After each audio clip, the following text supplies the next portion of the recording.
ایک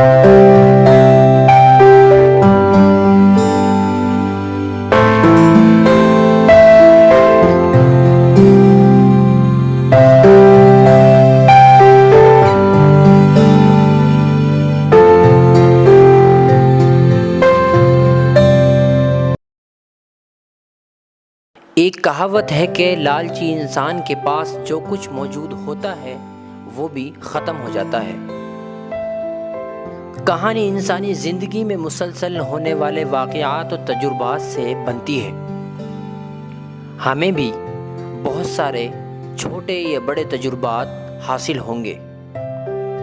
یہ اچانک پیش آنے والی چیز نہیں ہے۔ قرآن کا فرمان ہے کہ یہ اللہ کی پری پلان مداخلت ہوتی ہے۔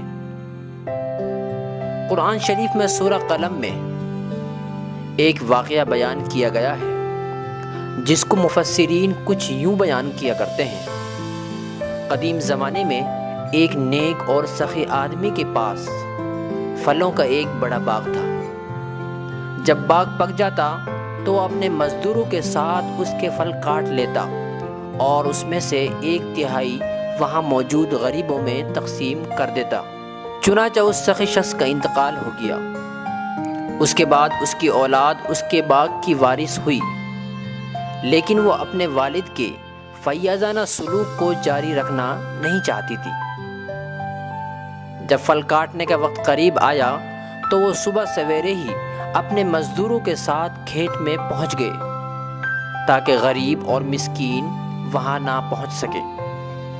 بہت چھپ چھپا کر وہ وہاں پہنچتے ہیں، دیکھتے ہیں کہ باغ تو مکمل طور پر تباہ و برباد ہو چکا ہے۔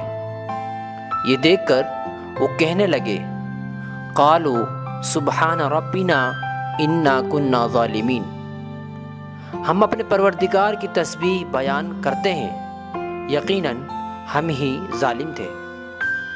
مصیبت اسی طرح آتی ہے، اور آخرت کی مصیبت بہت بڑی ہے، کاش یہ انہیں سمجھ ہوتی۔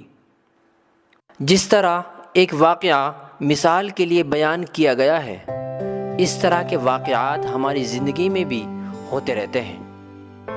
بہت سے لوگ زیادہ کمانے کے لالچ میں اس کو بھی کھو بیٹھتے ہیں جو ان کے پاس موجود ہوتا ہے۔ جو نفع انہیں ملتا ہے اس سے وہ دوسروں کے حق مارنے کی سازش کرتے رہتے ہیں۔